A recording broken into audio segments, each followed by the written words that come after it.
பெரியாளான்னு கேட்குறீங்க. ஹுவா அக்பர் மின்னி, என்னை விட அவங்க தான் பெரியாள். வயசு 2 வயசு மூப்பு அப்பாஸ் நாயகம் தான். ஆனாலும் அவங்க சொன்ன பதில் என்ன? ஹுவா அக்பர் மின்னி, என்னை விட அவர்கள் தான் பெரியவர்கள். ஆனாலும் உளித்து கபலஹு, அவங்களுக்கு முன்னால நான் பிறந்துட்டேன் அப்படிங்கிறாங்க. என்ன அழகான ஒரு பதில். அவங்களுக்கு முன்னால நான் பிறந்தாலும் கூட என்னை விட பெரியவர்கள் அவர்கள் தான் என்று சொல்லி காட்டினார்கள். அந்த அளவுக்கு சஹாபாக்களாக இருந்த பெருமக்கள் நபி தோழர்கள் ஸல்லல்லாஹு அலைஹி வஸல்லம் உடைய கண்ணியத்தை மிகவும் பேணி பாதுகாக்கக்கூடியவர்களாக இருந்தார்கள்.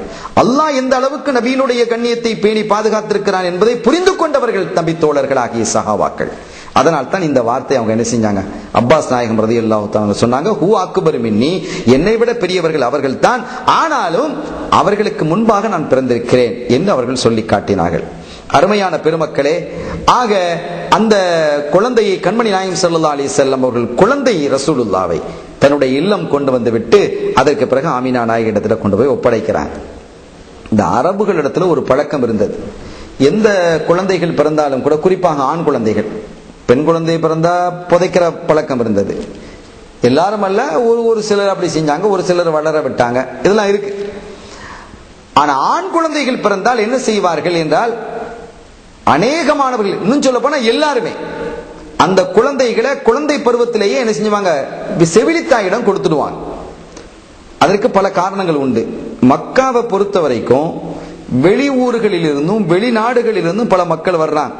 இப்ப இன்னைக்கு ஹஜ்ஜுக்கு போறதாக இருந்தாலும் கூட என்ன செய்யறாங்க, ஒவ்வொரு நாட்டிலிருந்து வரும்போது தடுப்பு ஊசி, அந்த ஊசி ஒரு பாதுகாப்பு ஊசி எல்லாம் போட்டு தான் அங்க போக வேண்டியிருக்கு. ஏன்னா அந்த நோய்கள் மற்றவங்களோட கலந்து பழகும் பொழுது பல கலாச்சாரங்கள், பல உணவு, பல அமைப்பு, பல பழக்க வழக்கங்கள் உள்ள மக்கள் எல்லாம் அங்க என்ன செய்யறாங்க, வர்றாங்க. அதனால நோய்கள் என்ன செஞ்சிடக்கூடாது, பரவிடக்கூடாதுங்கிறதுக்காக ஒரு பாதுகாப்புக்காக தடுப்பூசி எல்லாம் போட்டுட்டு தான் மக்காவுக்கு போனோம் அப்படிங்கிறத சொல்றாங்க. அன்றைய காலத்தில் அப்படிலாம் தடுப்பூசி இருந்துதா? இல்லை. அதனால மக்காவை பொறுத்த வரைக்கும் தொற்று வியாதிகள் அதிகமாக இருந்தது. டக்குன்னு குழந்தைகளை பாதிச்சிடும். இதனால் என்ன செய்வார்கள் என்றால், மக்காவில் பிறந்த அந்த ஆண் குழந்தைகளை எல்லாம் பக்கத்தில் இருக்கக்கூடிய பாலைவன கிராமங்களுக்கு அனுப்பிடுவாங்க. செவிலித்தாயிடத்து கொடுத்து அனுப்புறது பழக்கம் இருந்தது. ஒன்று. இரண்டாவது, அவர்களுடைய நோக்கம் என்னன்னு கேட்டா, இந்த நகர பகுதியிலே இருந்த பழைய கலாச்சாரங்கள், அந்த பண்பாடுகள் எல்லாம் குறைஞ்சு போயிடுச்சு. இந்த பிள்ளை அதே சமயத்தில் பாலைவன கிராமங்களிலே அந்த பழைய பண்பாடுகள், பாரம்பரியங்கள் நிலைத்து நின்றது. அவைகளை எல்லாம் இவர்கள் படிக்கணும் என்பதற்காகவும் அங்க போனாங்க. இன்னும் சொல்ல போனா, மக்காவை பொறுத்த வரைக்கும் அரபு மொழியோட பல மொழியும் கலந்திருக்கு. தூய அரபி மொழி இல்லாமல் ஆகிவிடுமோ என்று எண்ணக்கூடிய அளவுக்கு. காரணம், வெளிநாட்டவர்கள் வர்றாங்க, கலக்கிறாங்க, பேசுறாங்க, அந்த பேச்சினுடைய தாக்கம் இவர்களுக்கு ஏற்படுது. எனவே தூய அரபி மொழியை படிக்கிறதாக இருந்தால், நல்ல உயர்ந்த அரபியை படிக்கிறதா இருந்தால் அங்கே கிராமங்கள்ல தான் படிக்க, பாலைவன கிராமங்கள்ல தான் படிக்க முடியும். இரண்டாவது, அந்த பாலைவன பகுதியில் வீசக்கூடிய காற்று, அந்த சீதோஷண நிலை உடலுக்கு மிக பொருத்தமானது என்று அன்றைய கால மருத்துவர்களும் கருதி இருந்தாங்க. இப்படி எல்லாம் பல காரணங்கள் உண்டு. அந்த காரணத்தினுடைய அடிப்படையில் தான் ஆண் குழந்தைகள் பிறந்தால், அந்த ஆண் குழந்தைகள் அவங்களை செவிலித்தாயிடம் ஒப்படைத்து அந்த மக்காவை சுற்றி இருக்கக்கூடிய பாலைவன கிராமங்களிலே அந்த குழந்தைகள் வளருவதற்கு அதற்குண்டான ஒரு காணிக்கைகளை கொடுக்கக்கூடிய வழக்கம் அரபுகளிடத்திலே, மக்காவில் வாழக்கூடிய அரபுகள், குறிப்பாக குறைஷிகளிடத்திலேயும் இருந்து வந்தது.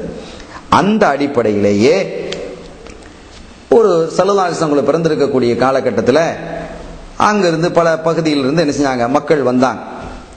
குறிப்பாக சஅது கோத்திரத்தை சார்ந்த ஆண்கள் பெண்கள் என்ன செஞ்சாங்க, ஒரு சமயத்தில் வர்றாங்க, குழந்தைகளை தேடி ஒரு குறிப்பிட்ட காலத்தில் வருவாங்க.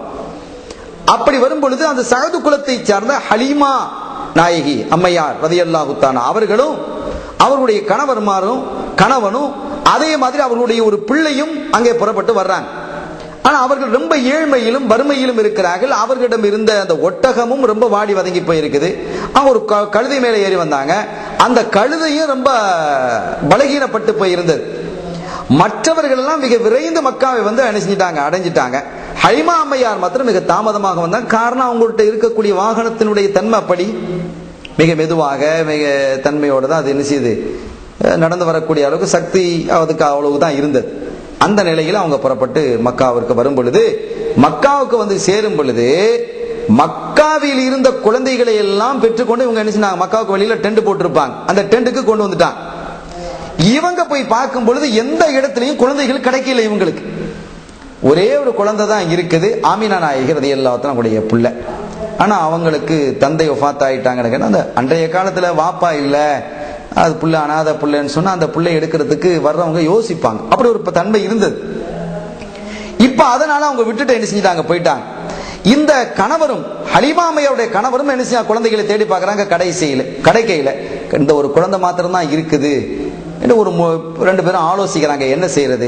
நமக்கு குழந்தை இல்லாம வெறுமனே திரும்புவது அவ்வளவு நமக்கு ஆரோக்கியம் இல்லை. சரி பரவாயில்லை, இந்த குழந்தை கிடைச்சாலும் பரவாயில்லை என்று அந்த குழந்தையை ஆமீனா நாயகி ரலியல்லாஹு தஆலா அன்ஹா அவர்களிடம் சென்று இந்த ஹலீமா சஅதியா ரலியல்லாஹு தஆலா பெற்றுக்கொண்டு தன்னுடைய கூடாரத்துக்கு வர்றாங்க. இவங்களுக்கு கடுமையான தாகம், கடுமையான பசி எல்லாமே இருக்குது. ஏற்கனவே ஒரு குழந்தை இருக்குது, அதுக்கு வேற உணவு கொடுக்கணும், பால் ஊட்டணும், அமுது ஊட்டணும் என்ற நிலையில அந்த பால் சுரக்கிறது ரொம்ப குறைவாக இருந்தது அவங்களுடைய மார்பில். அந்த குழந்தையை கொண்டு வந்தாங்க. குழந்தையை கொண்டு வந்து தன்னுடைய மார்பிலே அவர்கள் அமுது ஊட்டினார்கள். சுபஹானல்லாஹ், பால் சுரக்க ஆரம்பித்தது. 2 குழந்தைகளும் வயிறு நிறைய குடித்தது. கொண்டு வந்த முஹம்மதுன் ஸல்லல்லாஹு அலைஹி வஸல்லம் அந்த குழந்தையின் பரக்கத்தால் தன்னுடைய மார்பு சுரக்க ஆரம்பித்து அருமையான அமுது 2 குழந்தைகளுக்கும் கிடைத்திருக்கிறது என்பதை, தான் பெற்ற குழந்தையும் இன்றுதான் வயிறாறு சாப்பிட்டிருக்கிறது என்பதை அறிந்த போது இந்த குழந்தை முபாரக்கான ஒரு குழந்தை, ஆசீர்வதிக்கப்பட்ட ஒரு குழந்தை, பரக்கத்தான ஒரு குழந்தை என்பதை அவங்க புரிஞ்சுக்கிட்டாங்க. வெளியில வந்து பார்த்தா ஒட்டி உலர்ந்து போய் இருந்த ஒட்டகத்தினுடைய மடு நல்ல வீங்கி இருக்கு, பால் சுரந்து கொண்டிருக்கிறது. பாலை கறந்துட்டு வந்து அவங்களும் குடிச்சாங்க. 2 பேரும் என்ன செய்யறாங்க, குடிக்கிறாங்க. பக்கத்தில் உள்ளவங்களுக்கு எல்லாம் கொடுக்கறாங்க. ஆஹா, நம்ம குழந்தைய அனாதைன்னு நம்ம விட்டுட்டு வந்திருந்தா எவ்வளவு பெரிய பாக்கியத்தை நாம் இழந்து போயிருப்போம், எவ்வளவு பெரிய நஷ்டவாளியாக நாம் ஆகியிருப்போம் என்பதை எல்லாம் ஹலீமா நாயகி அவர்களும் அவர்களுடைய கணவரும் என்ன செய்கிறார்கள், உணர்ந்து கொள்கிறார்கள். அதற்கு பிறகு தங்களுடைய அடுத்த நாள் மறுநாள் காலை அங்கிருந்து எல்லாரும் புறப்பட்டு போறாங்க. போனா அந்த கழுதைகள் மீது ஏறும்போது கழுதை ரொம்ப கடன்னு வேகமாக புஷ்டியோடு ஓட ஆரம்பிக்குது. எல்லாருக்கும் ஆச்சரியம். அவங்களாம் கேட்கிறாங்க, ஹலீமா, நேற்று வந்த கழுதையின் மீது அதே கழுதை தானா இது? நீ ஏறி வந்தாயே அதே கழுதை தானா? ஆம், அதே கழுதை தான். அது எப்படி எங்களை எல்லாம் முந்திக் கொண்டு ஒரே நாளில் ஓடக்கூடிய சக்தியை பெற்று விட்டது? அவங்க சொன்னாங்க, அதுக்குன்னு ஒரு தனி சக்தி இல்லமா, நான் பெற்றிருக்கக்கூடிய குழந்தையினுடைய பரக்கத்து, என்னுடைய ஒட்டகத்தினுடைய மடுவும் சுரக்க ஆரம்பித்தது என்றெல்லாம் அந்த குழந்தையை பற்றிய செய்தி அவங்க சொன்னாங்க. நாங்க பெற்றுட்டு வந்தது. ஆஹா, அந்த குழந்தையை நாங்க அனாதை குழந்தைல நாங்க விட்டுட்டு வந்தோம், கடைசியில நீங்க அந்த குழந்தை தவிர வேற குழந்தை இல்லைன்னு எடுத்துட்டு வந்தீங்க, ஆனால் அதன் மூலமாக இவ்வளவு பெரிய அபிவிருத்தி இருக்குன்னு எங்களுக்கு தெரியாம போயிடுச்சு என்று அவர்கள் எல்லாம் வருத்தப்பட்டு கொண்டார்கள். வீடு போய் சேர்ந்தாங்க. ஊடு வந்து சேர்ந்ததற்கு பிறகு பார்த்தால் வீட்டிலே பரக்கத்துகள் அதிகமாக ஆரம்பித்தது. ஹலீமா நாயகினுடைய ஒட்டகமோ கழுதையோ ஆடுகள், அவங்க ஆடுகள் கொஞ்சம் இருந்தது, அதெல்லாம் எங்க போய் மேய்ந்துட்டு வருது. அங்க வரும் பொழுதெல்லாம் நல்ல புஷ்டியோடும், அதே சமயத்தில் அந்த காலம் வந்து பஞ்ச காலமாக இருந்தது, மழை இல்லாத காலமாக இருந்தது. மழை பார்த்த பூமியாகவும் அவர்களுடைய பூமி இருந்தது. மழை பெய்யாதா, செழிப்பு ஏற்படாதா, இருக்கக்கூடிய பஞ்சங்கள் நீங்காதா என்று எதிர்பார்த்து கொண்டிருந்த காலகட்டம் அது. அப்படிப்பட்ட நிலையிலும் கூட அங்கிருந்து ஹலீமா நாயகியினுடைய ஆடுகள் மேய்ந்து விட்டு வரும் பொழுது நல்ல புஷ்டியோடு வருது, பால் அதிகமாக சுரக்க ஆரம்பித்தது. இதெல்லாம் பார்த்த மக்கள் கேட்டாங்க, உன் ஆடு எங்கப்பா மேய்ஞ்சிட்டு வருது? எங்க வெளியில தான், இந்த இடத்துல தான். அப்ப ஏன் உங்க ஆடு மேயக்கூடிய இடத்துல தான் எங்களுடைய ஆட்டையை மேய விடணும் என்று அந்த இடத்துல போய் மேய விடுவார்கள். ஆனாலும் கூட அந்த ஆடுகளுக்கு அந்த பரக்கத்து கிடைக்கவில்லை. நபி இருக்கக்கூடிய இல்லம் என்பதால், அல்லாஹ்வின் திருத்தூதர், அல்லாஹ்வினுடைய ஹபீப் கண்மணி நாயகம் இருக்கக்கூடிய இல்லம் என்பதால் அந்த இல்லத்திலும் அந்த இல்லத்தை சார்ந்த மிருகங்களிலும் பரக்கத் அதிகரித்தது. இப்படியாக கொஞ்ச காலம் கடந்தது. 2 வயது வரை அங்கே அவர்கள் வளர்ந்தார்கள். ஆனாலும் கூட மற்ற பிள்ளைகளை விட கண்மணி நாயகத்தினுடைய வளர்ச்சி மிக வேகமாக இருந்தது. நல்ல புஷ்டியான, அழகான, பார்ப்பதற்கு லட்சணமான ஒரு குழந்தையாக அவர்கள் வளர ஆரம்பித்தார்கள். 2 வயது குழந்தையை பார்ப்பதற்கு 4 வயசு மாதிரி இருக்கும். அவ்வளவு அழகாக ரொம்ப அற்புதமாக வளர்ந்தார்கள். 2 வயதிற்கு பிறகு அதான் ஒப்பந்தம், 2 வயசுல கொண்டு வரணும். தன்னுடைய பிள்ளையை திருப்பிக்கிட்டு என்ன செய்யறாங்க, அவங்க கொண்டு போய் மக்கால கொடுக்கறதுக்கு போறாங்க. ஆனா கொடுக்கறதுக்கு மனசு இல்லை. ஒரு அபிவிருத்தி செய்யப்பட்ட, ஆசீர்வதிக்கப்பட்ட, பரக்கத்து மிகுந்த இந்த ஒரு குழந்தையை நாம் கொண்டு போய் கொடுப்பதா, இன்னும் கொஞ்ச நாள் இருந்தா நல்லா இருக்குமே என்றெல்லாம் அவங்க நினைக்கிறாங்க. நினைத்து கொண்டு போகிறார்கள். அந்த சமயத்தில் மக்காவிலேயே குழந்தைகளுக்கு நோய் பாதிக்கப்பட்டிருக்கிறது. மக்காவில் இருந்த பல குழந்தைகளுக்கு நோய் பாதிக்கப்பட்டிருக்கிறது. என்பது தெரிய வந்ததும் அதை ஒரு சாக்கா வச்சுக்கிட்டு சையதத்துனா ஆமினா நாயகி ரலியல்லாஹு தஆலா அவங்க இடத்துல போய் சொன்னாங்க.